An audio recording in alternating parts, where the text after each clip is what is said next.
there's only one thing to do to see that all these feelings of emotions or whatever, they appear,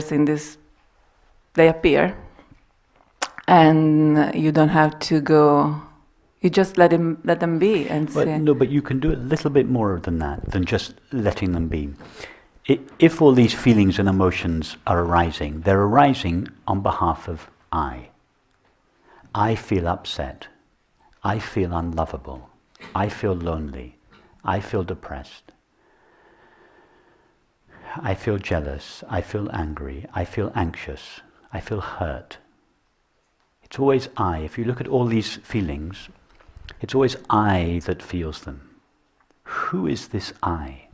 Who is the one that is hurt or upset or lonely or depressed? That was my question. So, in other words, don't just say to yourself, oh, all my upset, my hurt, my anxiety appears in awareness. That's like putting a sticky plaster over it. It's like giving yourself a lollipop to suck on. It'll last for 10 minutes, but it won't relieve you of suffering. So be a little bit more explorative. Yeah, that was my question, actually. Okay, so this is the answer. Take that I, be interested not in the depression, in the loneliness, in the despair, in the anxiety. Don't be interested in the particular feeling, be interested in the I. Because it is the I that is common to all of these feelings. Is it not I, the same I that is angry, upset, lonely, jealous, depressed, etc.? Who is that I? What is this I? You find that because I is the central character in the drama of your feelings. Find the nature of that I. Don't say I doesn't exist. No, you exist. You are, yes? You know the experience, I am. Now, find out its nature. Find out the nature of I. Is this I depressed, angry, lonely, etc.? Find its nature. Explore it. Take the thought I and follow in your experience whatever it is that the word I truly refers to. To begin with, it'll take you inwards into the body. It takes us either inwards into the mind or inwards into the body. But all we find in the so-called mind are thoughts and images. All we find in the body are sensations. So go further than that, because I am the one that is aware of those. So go further. In other words, we don't really go inwards towards the I. We don't go outwards towards the world. We don't go into the body or the mind. But nevertheless, I is who we are. Go there. Find it. Find its nature. Yes, that's... The discovery of what I essentially am takes care of all these feelings. Yes, in fact, when there is this exploration to find this I, it seems at first no, the body, the images, but then looking deeper, and there isn't nothing. There isn't. I can't find an I. There is a body. There are thoughts. But something separate that is having something else is unfindable. Yes, it's unfindable, and yet it is your experience that I am aware. Yes, when you find a thought, you are aware of that thought. Yes. When you find a sensation, I am aware of this sensation. When you have a feeling, I am aware of this feeling. If you're deeply depressed, I am aware of being deeply depressed. If you're lonely, I am aware of being lonely. So I am aware is common to all your feelings. Yes? Yes, it's the only thing common so to... be interested in the experience of being aware, because I am aware. I am, that is being, aware, that is aware. These are the two essential qualities of myself. I am aware. Just range now over your entire experience. Go anywhere you want in your experience. And every object that you meet, just say, I am aware of this sound. I am aware of this sight. I am aware of this sensation. I am aware of this taste. I am aware of this thought. I am aware pervades your experience. Yes? Absolutely. It's yes. never absent. It's Never. the common denominator of all experience. And it is the only common denominator of all experience. Be interested in that. Be interested in the experience of being aware. Our culture has systematically ignored the experience of being aware. I asked last night, did anybody at school or university, was anybody's attention drawn to the experience of being aware? Isn't that incredible? It's crazy. It is the most important element of experience. It's the only element of experience that is not superfluous. You know, the sight of the world is not essential. Some people don't have the sight of the world or the sound of the world. But awareness. Thoughts, they're so superfluous that they disappear every few seconds. The experience of being aware is the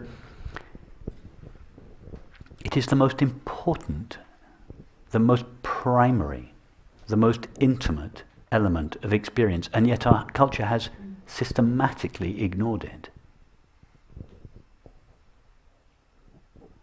At its peril, of course. Definitely. So be interested in that. All our lives we've spent being interested in thoughts and feelings, and be interested in the experience of being aware. Yes. And discover its nature. It is one thing to discover I am aware or I am awareness. That is not enlightenment.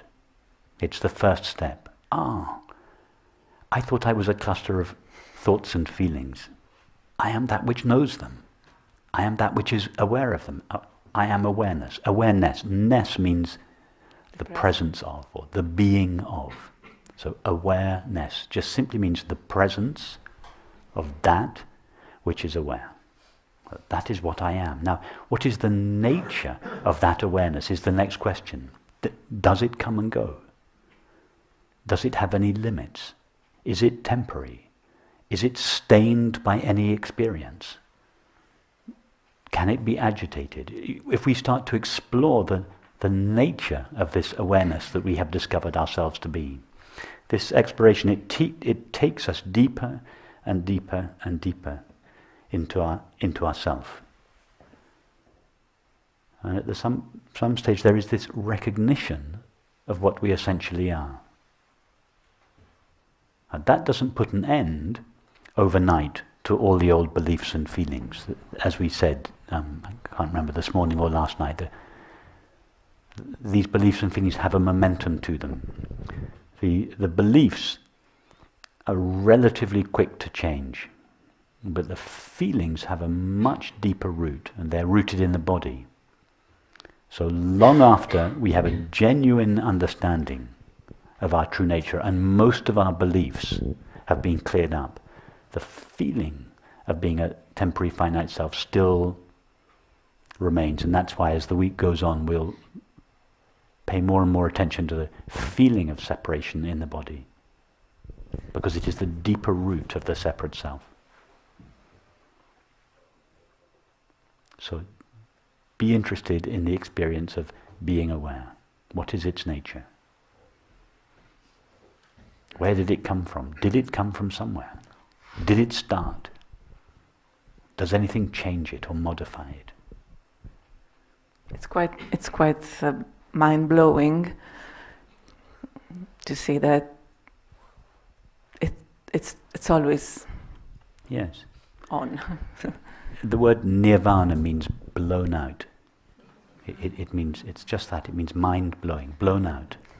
This recognition that what I essentially am, which is the experience of the non-objective experience of being aware is never stained by experience, is never harmed or hurt or agitated. It doesn't begin, it wasn't born, it doesn't end, it's not going to die. And it's not an extraordinary experience that is reserved for 1 in a million enlightened sages. Everybody has the experience, I am aware. Yeah, if we were to go out onto the streets now and ask anybody, are you aware? They would, as long as they understood the question, they would pause and they go, yes, I'm aware. That comes from an experience Yes. of being aware. But what is it that has the experience of being aware? Just itself. Itself. It's not known by another kind of awareness. No. It is self-knowing, self-luminous. It knows itself by itself. There is no distance between itself and itself. That is why when all 7 billion of us are asked the question, am I aware? Pause. Yes. Where do we have to go to get that yes? We don't have to go anywhere. We just go to where we are. We go to what we are, which is right there. It's so obvious. Yes, I am aware. How do I know that I am aware? Because I, the I that is aware, knows that it is aware. I am that I am. I am that which is aware that I am. It's available to everyone. If animals could talk, and we asked animals, they would say the same thing. Yes. If your dog or your cat or your chicken or your fish could speak, and we asked them, are you aware? It would pause. Yeah.